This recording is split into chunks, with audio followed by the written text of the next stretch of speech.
Very excited about today's Lunch and Learn. Today we have Philip West, who is a clinical therapist with the WVU Department of Behavioral Health and Psychiatry, and I'll let him say a little bit more about himself. He's going to be talking about working with veterans and military culture today. So we like these to be casual. If you have questions or if you sort of have comments, feel free to jump in. We usually have the speaker talk for about 50 minutes and then save some time at the end for questions. But if you have a burning question, I'm assuming that's okay with you, you can feel free to jump in. And we're excited to have all of you students and providers in the room today. So welcome. I'm going to pass it over to Phil and let him introduce himself and his talk today. Hello. Sorry, I'm getting over a cold, so I may have to save cough drops or the like throughout this and cough a lot. So I'm a clinical therapist out in Chile. We work at a small clinic. There's about 4 full-time providers. We do a lot of medication-assisted treatment, but then we also have our own individual practices within the clinic. Also, so this topic is interesting to me because I spent 7 years in the National Guard, serving in the Army, and so I saw a lot of my friends come home a little bit differently than when they left, and I wanted to try and figure out why, besides, hey, I saw combat, or I was away from my family for 12 months and that was stressful.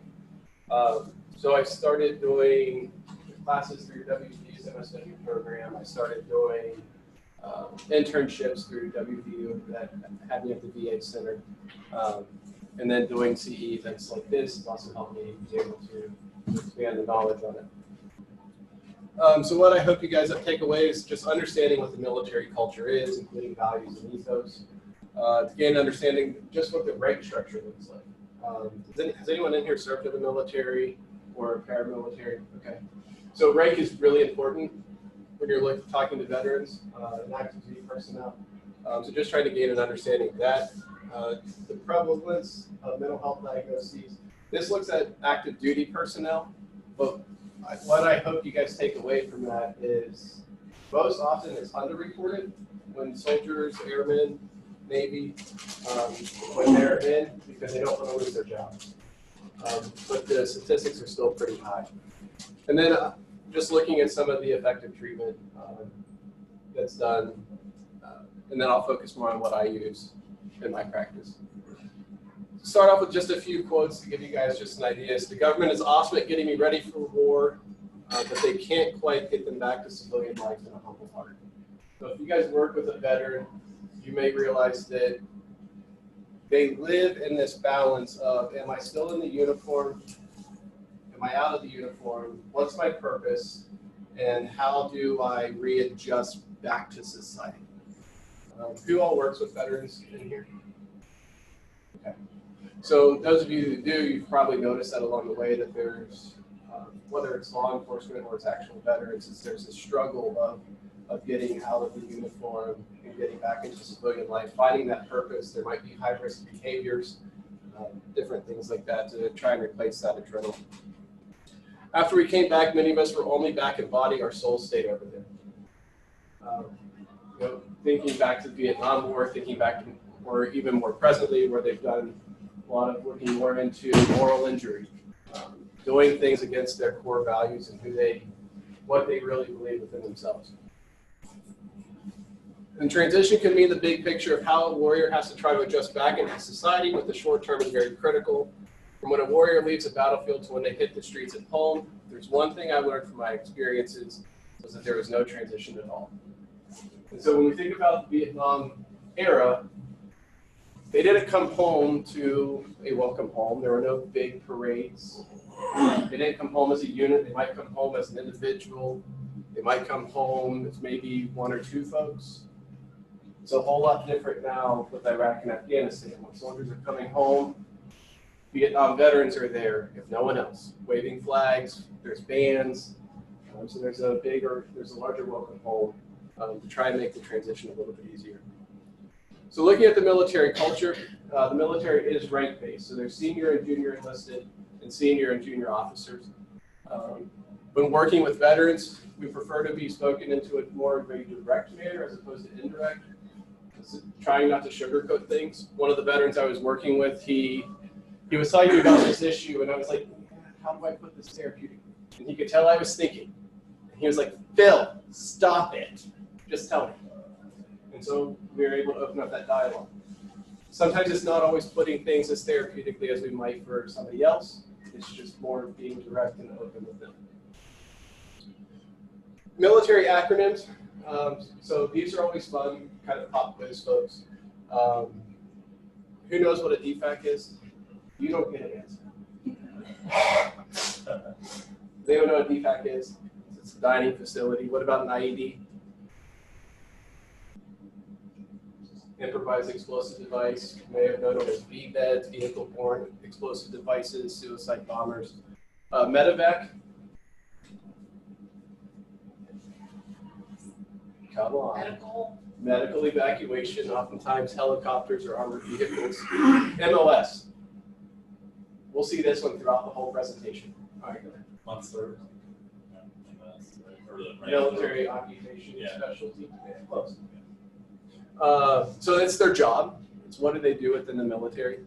Op tempo is the operational tempo. So what is the mission like? Even for the Guard that may not be deployed, they're more stateside, they might find their op tempo is pretty heavy. So they might be doing lots of missions.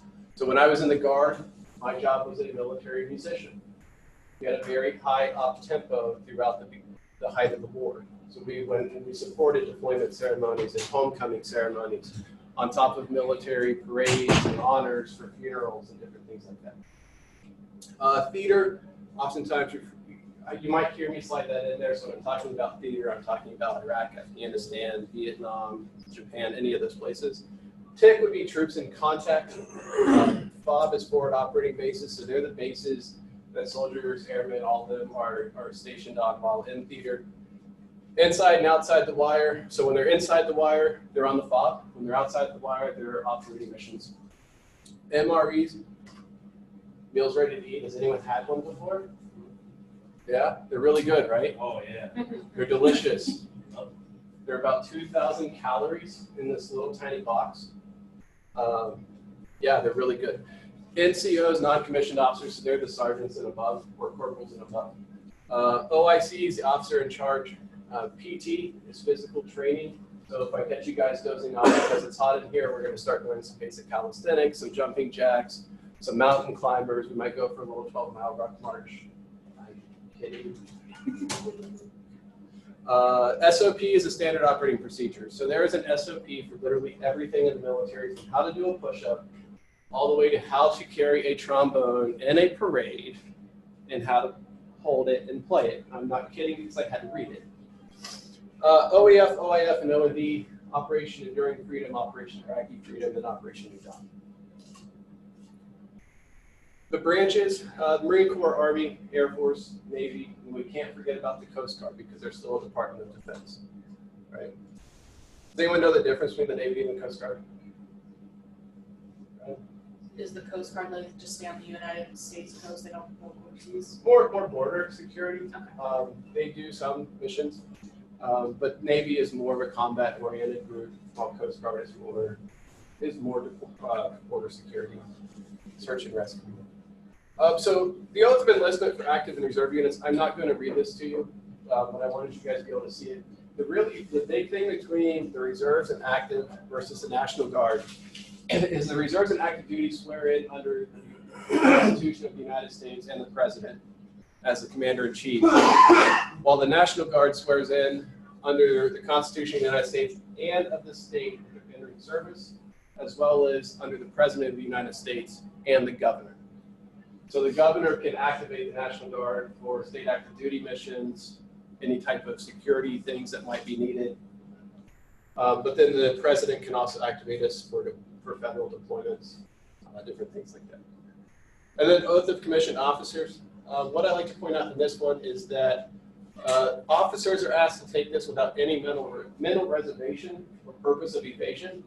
Enlisted folks don't get that. So, you know, it's very interesting to kind of think how officers are treated a little bit differently all the way to the beginning. So learning the military culture. So when we're in the office with a veteran, we're going to find that there's really not a whole lot of difference from working with other populations. We still have to assess the whole person. You can't just assess the veteran status. But the veteran may use language, they may use lingo that we don't understand. And so instead of sitting there pretending like we understand, we ask questions, and that's going to help build a therapeutic alliance. And then, like I said, you want to view the veteran as a whole person. You don't want to get lost in just assessing their military history. Maybe adjustment is an issue, but what is the actual issue?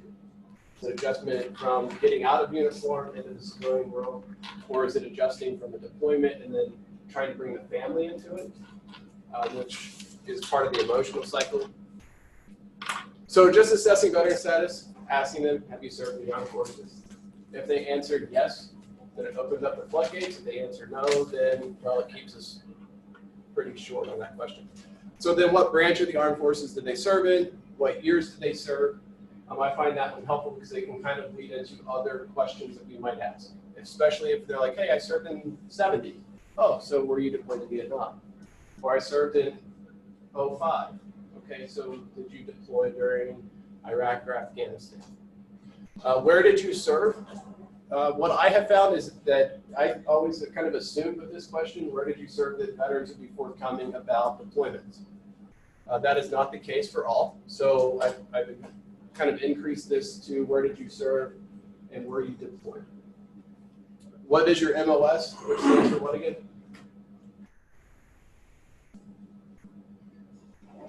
Job, yeah, right. What was your job? Were you deployed? Any MST? Anyone know what that is? Military sexual trauma. Military sexual trauma. So, just like with any other sexual assault survivors, we never want to just assume it happens to women. It very much happens to men as well. Type of discharge, we'll get into the multiple types of discharge and how they may impact the veteran after leaving the service. And then again, assessing the whole person, not just veteran status. I can't say that one enough. You'll catch on too. Considerations veterans appreciate. This is, again, pretty straightforward among all folks we work with. Honesty, so professional experience, verbalizing when you do not understand. Direct, maintaining eye contact. And if you don't know the answer, letting them know, hey, I don't know the answer to that, but let me kind of talk to a colleague or let me research that for you. Being genuine, being a good listener, not talking in circles. Accessible, informing the veteran how to get in contact with you, what your office hours are, and then if a crisis comes up, letting them know the 24-hour crisis suicide helpline. For them, for veterans, it's the National Suicide Helpline, and then they press 1. Being empathetic, normalizing their experience and being attuned to our responses as well. Veterans are going to tell us when they build that rapport with us, and sometimes they're going to tell some pretty horrific stories, things that they've been through. Just like if you guys work with other trauma survivors, they're going to tell us some pretty horrific things. We want to be attuned to how we respond to that. Considerations, avoiding statements like you need to do this, or it is necessary to do this, because then they presume we know what's best for them, and they've heard that throughout their whole career. They've heard it from day 1 at basic training or boot camp, all the way throughout, because they have to follow the orders. Be careful with diagnostic labels, especially for active duty, reserve, or National Guard. So how many of us have a job that if we're diagnosed with post-traumatic stress disorder, we lose it? No one in this room? Okay, because a veteran can, especially if they're active duty. We want to be really careful with diagnostic labels and can put them in front of a medical review board. So a veteran I was working with, who is also still in the military, due to his job and due to seeing me and billing his insurance, his commander received a letter from his insurance company. And his commander then called him into his office, and it was a discussion, but luckily due to rapport among those two, there was no medical review board, but it is something we want to be careful with. We don't want to make assumptions about military culture or experience, including the rank. I got that one a lot as a musician, because I tell people, hey, I'm a musician in the Army. Well, I didn't know they had those. Or what do you do? Well, I play the trombone. Oh, that's it, huh? And so we want to be really careful with just making assumptions. Not all infantrymen are going to see combat. Not all combat engineers are going to be driving down main roads of Baghdad or Fallujah blowing up IEDs, right? And so we never want to make those assumptions. Looking at the emotional cycles of deployment, this will carry over into the family, but we're going to use this presentation and really bring that in. We're going to look more at the veterans. So there's 3 stages: pre-deployment, deployment, and post-deployment. So pre-deployment is when the soldier receives the deployment orders until leaving the post. It's a little bit different for each branch. For the National Guard, it may be up to a couple of years if they know that they're deploying in 2020. For active duty, depending on the situation, they may know about 48 hours prior to leaving. Soldiers will complete wills at this time. How many of us at the age of 18 completed a will? Anybody? It's something we want to think about, especially working with younger veterans, is that they've done things that maybe we haven't done. Soldiers will make appropriate preparations for anticipated stressors. So if they know that the garage door is broken, they might want to try and get to that prior to leaving because they can fix that. But they might not be able to fix it while they're deployed, that their son broke their arm and now they have additional medical bills. So emotions during this time also include anticipation, excitement, and distress. Then the deployments while they're in theater until the completion of their mission. Soldiers experience emotions very differently during this time, but it's suggested they'll at least experience loneliness and missing those that are no longer with them. Part of the deployment cycle is, and the reason for dealing with anticipated stressors is so that the soldier is able to focus on the mission.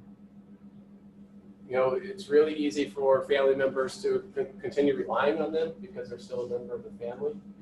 But it's also important that the family builds their support network so they're able to also rely on other folks for help. So it might be reaching out to family, using the family readiness group, so that the soldier is able to continue focusing. And then post-deployments, anywhere from 6 to 12 months or longer following the deployment. They're readjusting to family life. They're re-examining their future, their dreams, their expectations.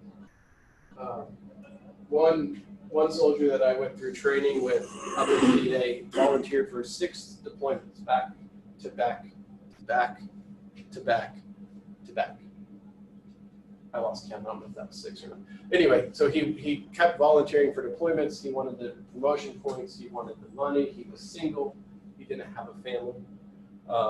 And he was finally told, hey, you got to go home. You can't stay over here. You got to do training. We're going to stop promoting you. You got to get your NCO skills in. So he came home with plans of eventually going back. But it was also his way of serving. It was his way. He thought he could try and keep maybe some married guys home, some married females home, if he went over to do the job. Types of discharge. So we're going to get into all these very briefly. They're a little bit more complicated than what's on here. But honorable discharge, good, excellent rating for service time. It's exceeding standards, and it's a form of administrative discharge. So for me, I walked up to my commander and I said, hey, I'm not going to re-enlist. And he said, okay, this is your last date.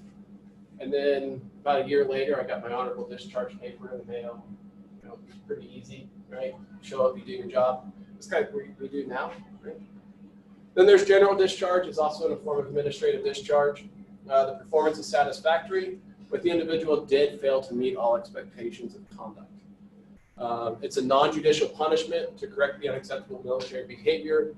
The CO, the commanding officer, they might have to give the reason, or they must give the reason, sorry, and the military member must sign paperwork. And this is where it starts to impact their VA benefits. It's the second type of discharge, but they may not be able to receive the GI Bill, which is money for college. Other than honorable discharge, it's the most severe type of administrative discharge. Some examples might be security violations, use of violence, conviction of a civilian court, being sentenced, including prison time, or being found guilty of adultery, because it goes against the values and the ethos. You have a question? Is this one more new? The reason I'm asking is because my grandfather was in the Army and apparently got some hardship missions to Africa because he wasn't exactly faithful to my grandmother. So is this, I'm asking like this more new? I don't know when it came out. It's been around as long as I was in.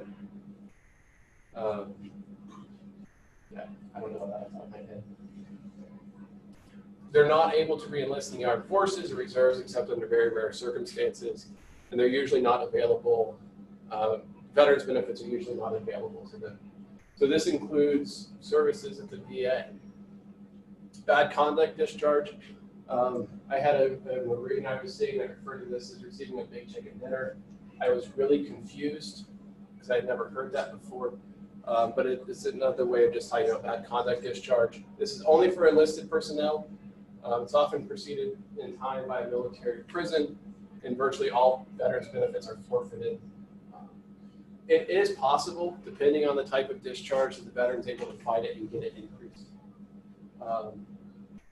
It's a very complicated process, and it's very time-consuming, but it is always possible. Dishonorable discharge is reprehensible actions by the service member. It's given under a court-martial. Murder and sexual assault are examples. They're not allowed to own firearms. So if we think back to one of the recent shootings in the past couple of years, that was one of the issues, is that the paperwork was not filed, was not done correctly. But that individual should not have had access to firearms legally. It's forfeit of all military and veteran benefits and may have a difficult time finding work in the civilian sector. It also may impact specific loans that the service member may apply for.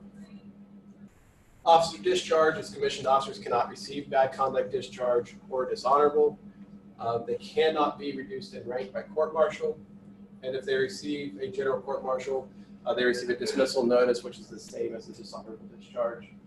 And then entry-level separation, this is a fancy way of saying, like, hey, you didn't serve at least 180 days, so you're not separated from the military, generally administrative or medical. So it's for those individuals that get hurt at basic training or boot camp. It's for the individuals that, I've even seen an individual who failed their first drug test prior to shipping to basic training, but they had signed the paperwork, so they received an entry-level separation. So now the values and ethos. So the Marine Corps and Navies, they share the same values. The Marines are a department of the Navy. They don't like to always admit that. That's why they share the same values. Honor, so they exemplify the ultimate in ethical and moral behavior, courage, the mental and moral and physical strength. So that goes back to the first quote, right? I mean, we're talking about getting them mentally prepared, but what we're doing, if you guys have known or worked with folks through basic training, they're taught at a very early age and very early in the military career how to take someone's life. But we're not taught how to deal with that. And that's where we come in as a civilian providers. You guys work at the VA, that's where you guys come in, right? But it's working with those folks and how to adjust with the moral dilemmas that they've been faced with. Commitment's a spirit of determination and dedication. You're going to notice themes throughout all these values because they do share very similar across the board. The Army, we're just a little bit more wordy than everyone else. We like to sum things up a little bit more. That's why ours is longer. Loyalty, so being loyal to the nation and its heritage. Duties, fulfilling the obligations, accepting responsibility, and finding opportunities. Respect, relying upon the golden rule. So do unto others as I've done unto me. Selfless service, the welfare of others before your own. So if your buddy is wounded, you're in the middle of a firefight, you're going to want to go and get your buddy out there. But you also have to keep putting the mission first. You have to keep putting rounds down range. And so you're sacrificing yourself in some ways to also help your comrade. Honors, to live these Army values. Integrity, do what is right legally and morally. Do you stop at that three-way stop sign even though no one else is around and you don't see the cop? Or do you just say, nah, and go? If you're like most people in Morgan County, say, nah, and go. If you're like me, you're like, no, I'm going to stop. And then you're worried about getting rear-ended by the person behind you is going, nah, I'm going to go. But integrity is very important. It's something that is completely drilled into you. So personal courage, as well as our ability to face fear, danger, or adversity, both physical and moral courage. And then with the Army, if you look down the left side, you'll see that it kind of spells out leadership. The idea is that if you fulfill these Army values, then you'll be promoted up the chain of command. And then the warrior ethos. I'll always play submission first. I'll never accept defeat. I'll never quit. I'll never leave a fallen comrade. If you want to get cold chills, Facebook or Google Army Warrior Ethos basic training. It'll probably come up. You have all the new cadet, all the new service members screaming this at the top of their lungs. It's pretty cool. You hear the passion in their voice. You hear that this is brought to their core. Air Force, integrity first, the willingness to do what is right even when no one is looking. Service before self. Professional duties take precedence over personal desires. The excellence in all we do is develop a sustaining passion for the continuous improvement and innovation that will propel the Air Force. We're always wanting to push forward, never backwards. Who's ever thought that on service members' uniforms, the flag's backwards? Has anyone ever thought that? That looks backwards? Does anyone know why it's facing that way? So the myth is that it's to remind us to always run forward. Right, so when we think about a battle like in Civil War, and you had the flag bearers, you're moving forward, the flag's moving that way, right? Stars are in the front. Coast Guard, honor, integrity is our standard. Respect, valuing the diverse workforce, and then devotion to duty. So the thing I like about the Coast Guards is that it includes their civilian counterparts. It doesn't, the other branches don't come out and actually say it. So we are professionals, military and civilian, who seek responsibility, accept accountability, and are committed to the successful achievement of our organizational goals. So very briefly about rank structure. I just wanted to kind of show you. So the Marines, Army, Air Force, we like to do things very systematically. We all look the same. We're all called the same. Then you have the Navy and the Coast Guard, and we have to do things differently. They look a little bit different. They sound a little bit different. Unless they're in certain uniforms, then you still have the bars and the little 2 bars of the line through it for captain. But, you know, if I see a captain in the Navy, it's a whole lot different than seeing a captain in the Army. A captain in the Army is a lower grade than a captain in the Navy. If you want to see somebody really scared, watch an Army member on a Navy base, and you never know who to salute. So you keep walking up to somebody, you're like, I'm not an officer, you don't salute me. And then the enlisted rank for the Army. The biggest difference is kind of where it switches into the NCO. So there's 2 levels of privates. There's what we call, with the old uniforms when I was in, was an E fuzzy. The reason we call them that is because there's this fuzzy piece of Velcro right here, because they didn't wear rank. So they were brand new.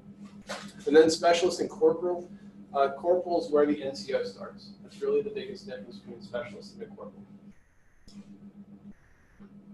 Prevalence among active duty service members. So I'm just kind of go through these facts a little bit quickly, but I hope what you guys take away from this is what I said at the beginning. So there's a lot of facts, but these are for active duty members. So my guess is, if it's anything like when I was in and I sat down through my physical health assessment, I knew that behavioral health officer was screening me for post-traumatic stress disorder. So I knew if I answered no to all those questions, I was safe. So that's what we all did. We answered no. Because we answered yes and we had to meet with somebody like me or somebody like you guys for further screening. And that's not what we want. We don't want that stapled to our record. So according to fiscal year 2017, there are 142,694 veterans residing in the state of West Virginia. So chances are we're going to encounter veterans at some point in our career. Approximately 1 in 6 veterans struggle with post-traumatic stress disorder or traumatic brain injury. 31% of Vietnam veterans have post-traumatic stress disorder, approximately 10% of Gulf War, 11% of OEF, and 20% of OIF. 12.2% in 2005 of active duty military population were diagnosed with a mental health disorder. By 2016, the number grew to 20.1%, with the height being 23.8% in about 2013 or 2014. Adjustment disorder. This is one of those diagnoses that doesn't really hurt the veteran, especially if they're active member.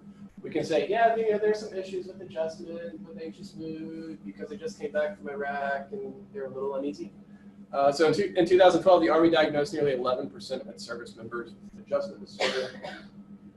For alcohol use disorder, this is a huge part of military culture.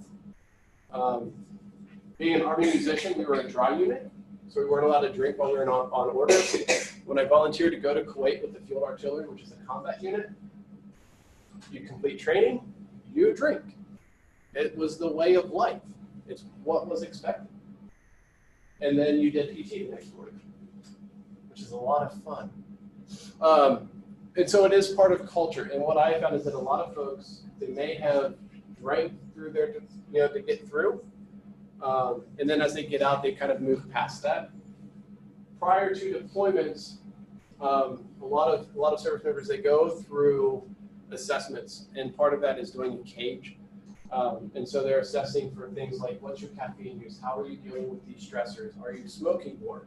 Are you drinking more? Are you using illegal drugs? And that kind of helps them predict for the future, how are they going to deal with post-deployment. 2016, Army Marine Corps consistently had the highest percent of active duty personnel diagnosed with an alcohol-related disorder. 1.5% of soldiers were diagnosed with alcohol abuse, and the Marine Corps diagnosed a slightly higher percentage. Anxiety disorder, about 2% in 2005, more than 5% in 2016, and the Army wins this one with 7%. Depressive disorders, percentage of active duty personnel diagnosed with depressive disorder rose from 3% in 05 to more than 5% in 15.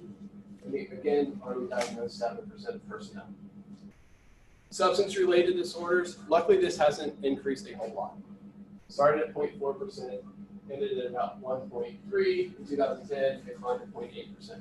My guess is it is most likely related to combat-related injuries, folks being, losing limbs and things like that, being put on pain medication and then having to come off of it. Overview of therapeutic interventions. There are obviously more ways to work with veterans than these listed, right?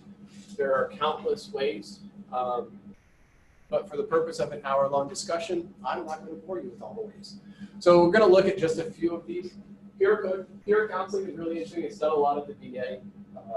It's now being introduced more into drug and alcohol field as well. They're bringing in peer recovery coaches. But peer counseling is really neat because they sit down with a veteran who has gone through the programs, who still might be in treatment in themselves, and they're normalizing the process for the veteran. They're saying, hey, it's possible to get through this stuff.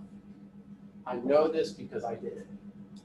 And they help kind of bring home that camaraderie. And then there's CBT, CBT, exposure therapy, cognitive processing therapy, EMDR, expressive therapy, group therapy, psychoeducation. It's to explain what trauma is. It's kind of that starting point for us. Its benefits are to normalize symptoms that they've experienced. We're going to identify grounding techniques and coping strategies to assist with the trauma processing of the trauma narrative. Explain the impact that trauma has on the brain. So looking at healthy brain function versus a trauma-compromised brain. The healthy brain function, this is a very simplistic way that I like to put it. So I go through what the left hemisphere is responsible for in the brain, and I go through what the right hemisphere is responsible for in the brain. Obviously, this is very simplistic, but it works. I explained a little bit about the hippocampus and kind of how it's the bridge that connects the two hemispheres. And then we get into the trauma-compromised brain. So the left hemisphere, it's now confusion, difficulty expressing self in words. We attempt to solve problems through past traumas, or more disorganized. The right hemisphere is sensitive to sensory stimuli, overly emotional, re-experiencing of trauma, and we tell stories by acting them out. So when we experience a traumatic event, the left hemisphere in essence goes offline. Has anyone read The Body Keeps a Score by Bessel van der Kolk? Okay, so in that book, there are images of a functioning MRI machine, and it shows in the left hemisphere that there's very limited action. And then on the right hemisphere, you can see that it's dominant. And so the goal is then to use kind of some expressive therapy or some other modalities to rebuild that hippocampus and get back to the healthy compromised brain. Cognitive processing therapy. So we're identifying the index event. So when working with veterans, they've most likely been through multiple traumatic events. They've been through deployments, even just being away from home in a stressful situation can be perceived as traumatic, and it's not our job to say that it wasn't, right? National Guard, we can't forget about state active duty missions. So as a musician, I was deployed 3 times for state active duty missions, 2 for flood duties and 1 for snow duty, where we got to do search and rescue and help EMS and fire. We can't forget about maybe some of the traumatic things that soldiers see stateside as well.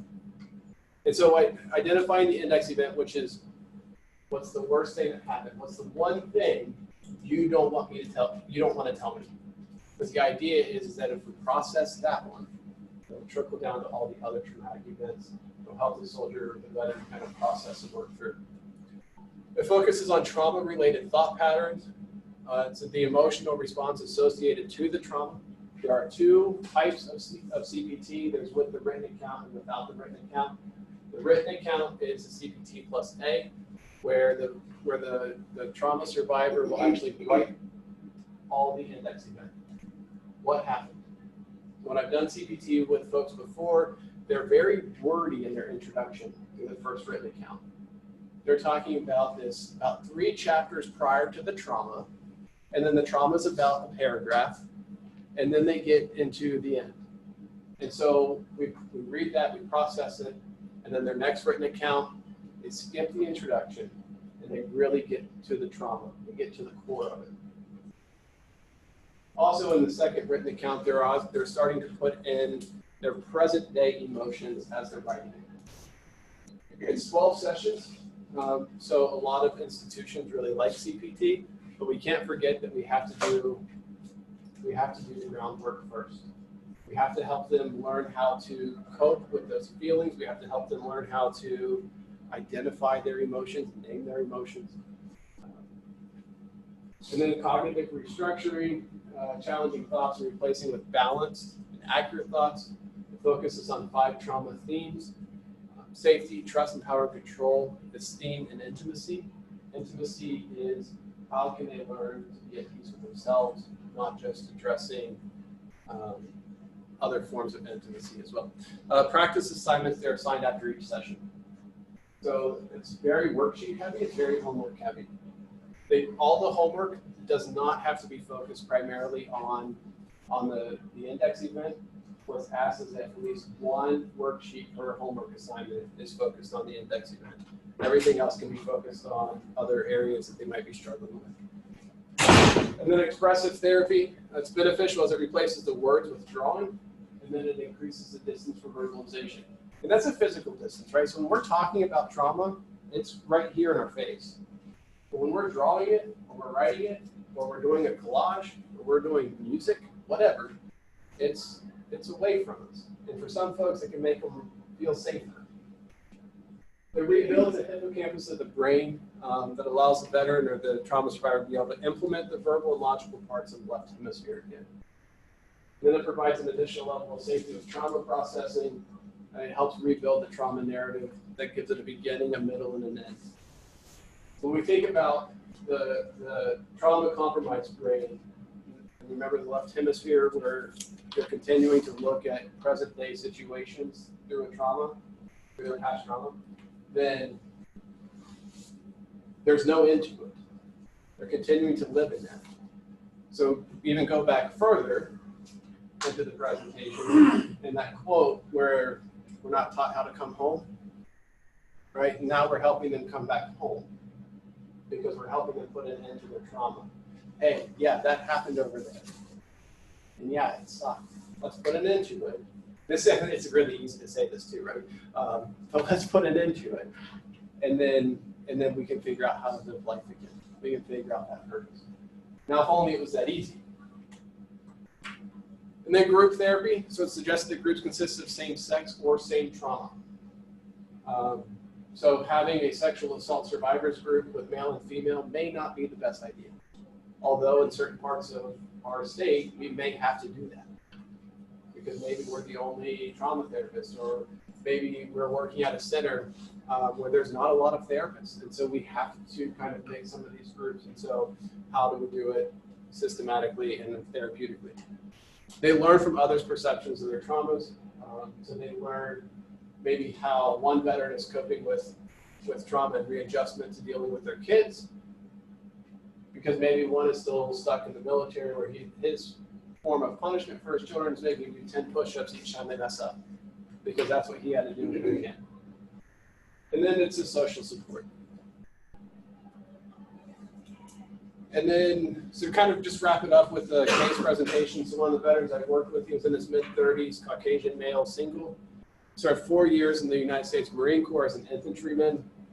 He was stationed in Asia and Parris Island and had 1 combat deployment as a sergeant.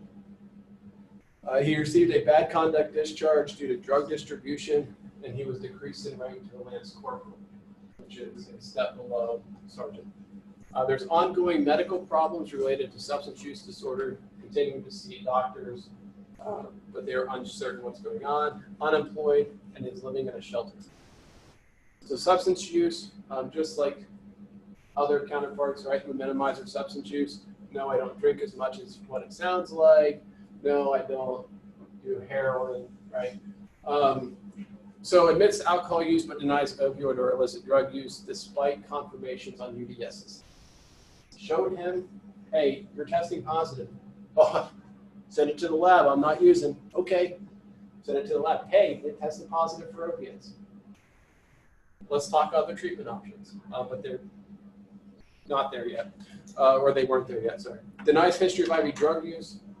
No desire to quit substances, how he copes with his trauma, how he copes with what he lived through while in country, and then continued use despite ongoing ramifications. For this individual, his trauma, present-day symptoms included seeing a pair of eyes. That's all he would see when he closed his eyes, just a pair of eyes staring back. And so through therapy, we were able to kind of get more of the story and things like that. Share that he was involved in hand-to-hand combat experiences. This is where the eyes come from.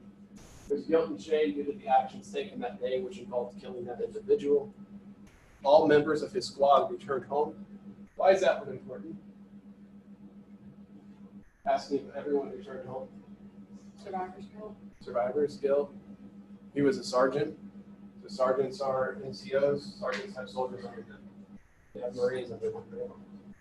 Nightmares, flashbacks, avoidance, hypervigilance, irritability, negative thoughts, negative perceptions of self. So treatment. Assessed for detox. Denied it. I don't need the detox. Well, your shakes tell me otherwise, but I can't force you. Monongalia County will not let me, most often, involuntarily file paperwork on somebody for detox. Referred to psychiatry for medication stability, so we saw our psychiatrist on site. He did start medications, PTSD, for PTSD symptoms. The psychiatrist also tried to push through for the substance use. Again, it was met with resistance. So we started with reviewing grounding techniques and coping skills to build the foundation. This individual mostly utilized deep breathing, 5 senses, and mindfulness. So we asked him to identify 5 things he can see in the room, 4 things he can hear, 3 things he can touch, 2 things, so on and so forth. And would do that at least 3 times as needed. He participated in psychoeducation of PTSD and addiction. And then he completed CPT+A, which is again with a written account.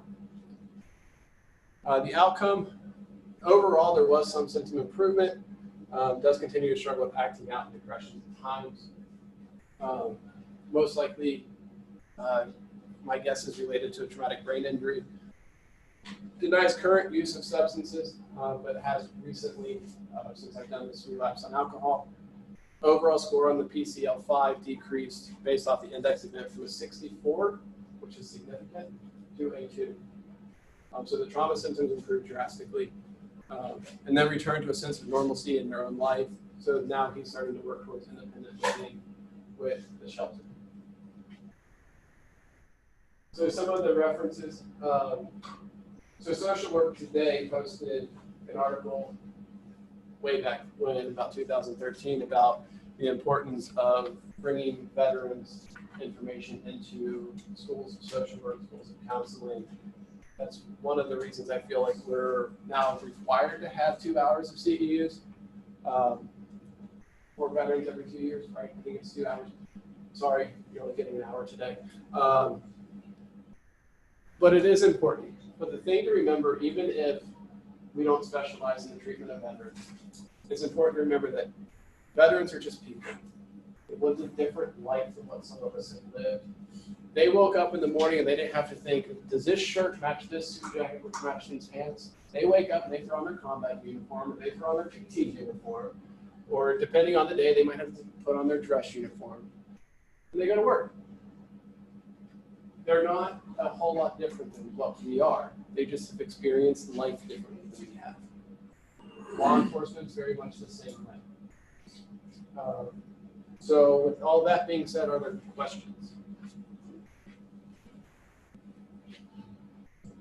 Not all at once. So you mentioned exposure therapy and spoke about PTSD as well. I'm sure there's, I guess, a method to avoid flooding. I know a lot of students about flooding PTSD, especially in military PTSD. I just didn't know if you had any insight on that.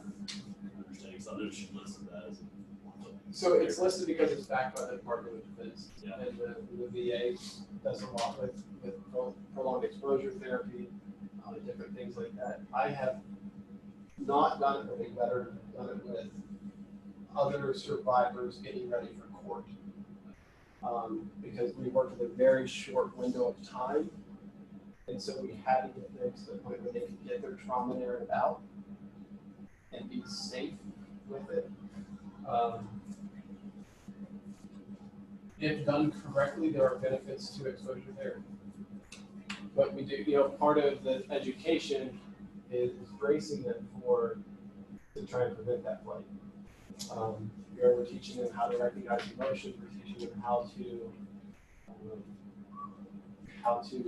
cope with those after feelings. And we're making sure that they leave our office in a safer space so they can.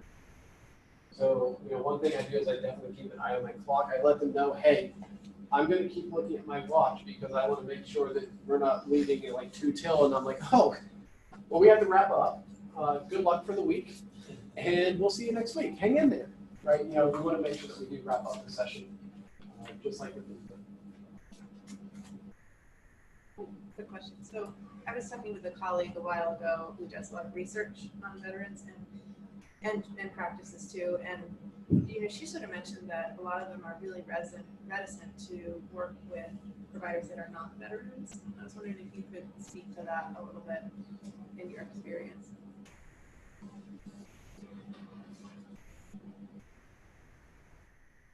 I think it depends on the approach.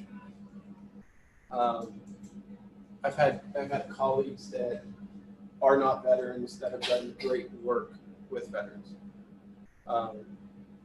But a lot of it, I think, comes into being forthcoming with them. The colleague that I'm thinking about is very honest with the veterans that she got. She would say, I want you to know that I'm not a veteran. I've never served. But if you would like to meet with a veteran, I will refer you to one.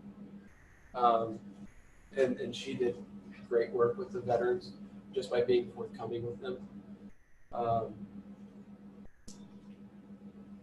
Some of the veterans that I have, they've liked the fact that they don't have to explain all the details when they say, hey, so I was an 11 Bravo in the Army.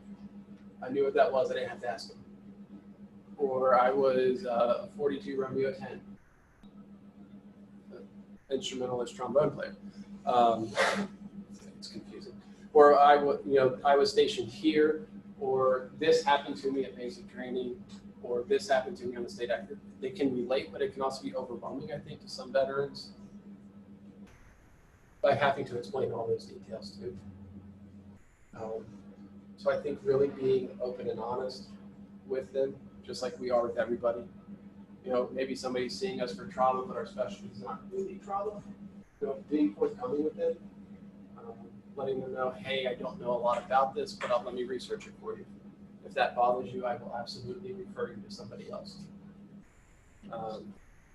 Or working with the elderly population. That's not my specialty. I really struggle working with end of life or prepping for end of life. And so I let them know, this isn't this isn't my forte, that I will look into it, I will research it, I will do all those things to provide you with the best care, or I can refer you to somebody that does specialize there. So I think making sure we continue to practice within our areas is important in all cultures.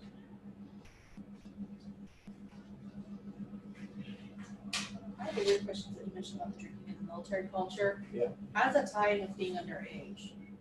And the reason I'm asking is because my ex-boyfriend got demoted because of underage drinking. Yeah, so the interesting thing about the Guard is if you want a real quick way to tick off our general or adjunct general, get caught drinking and driving.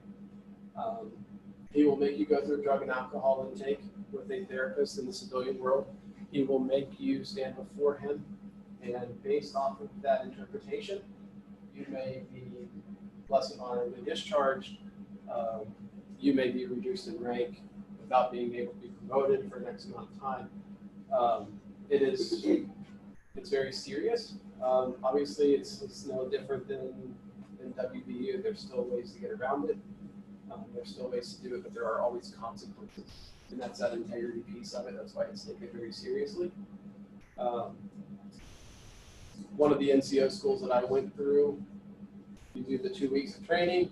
The last night before you go home, everyone goes to the NCO club. It's the first time for some of us being able to go to the NCO club, unless you're under 21.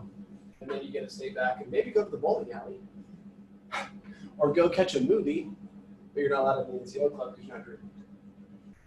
And so you get to show up for what they call the drunk formation, and then you get to go to bed while the rest of them get smoked, or they have to do PT while intoxicated.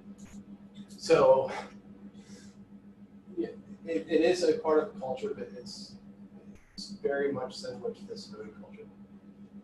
People will still do it. There was talk at one point of altering the age for active duty personnel to 18, but they would have to drink on post. I don't think anything ever came of it.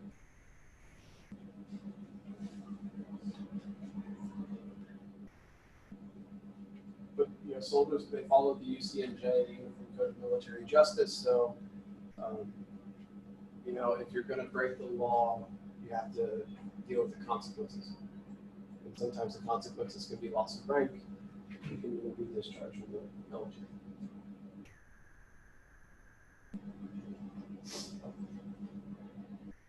Any other questions, comments, concerns? Is anyone cold? No, everyone's good and hot. Good, I thought it was just me. No other questions? Oh, sir. There's certain index events or certain types of index events that you run into a lot. So I lose a lot of business to the vet center. So unfortunately, I don't get to see a lot of veterans. But more in what I have seen, a lot of times it's been directly combat related. Either certain firefights or being receiving incoming mortar rounds, things like that. One of the huge perks of the vet center is that veterans or active duty can receive services for free, as opposed to coming to WVU and having to pay a copay. So it's a huge benefit for the veterans for them to have in this county.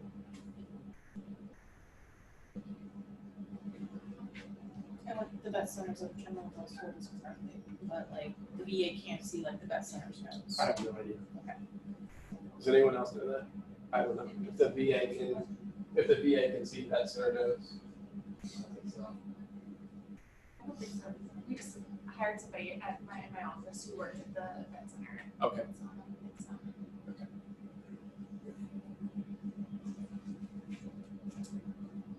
Any other questions or?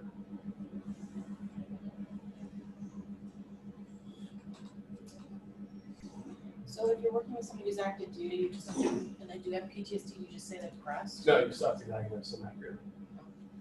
Some clinicians, especially early clinicians, are quick to jump on diagnosis. I throw that in there to try and cause pause before we label somebody with a diagnosis, and this is for all populations, not just veterans. But before we diagnose somebody with something that's going to follow them for a very long time, if not forever. One of my pet peeves is after an initial encounter seeing somebody diagnosed with borderline personality disorder. How do you know? You've met them once. It could just be a bad day. Or what's the true reason as to why they put those self-harm behaviors? So I always throw that one in there just as a, hey, think before we react, because this could impact the active duty service member a whole lot different than it could impact one of us seeking therapy for secondary traumas. There's no magical list of approved diagnoses through TRICARE or things like that. Unfortunately, there should be, but just using our best clinical judgment is always important.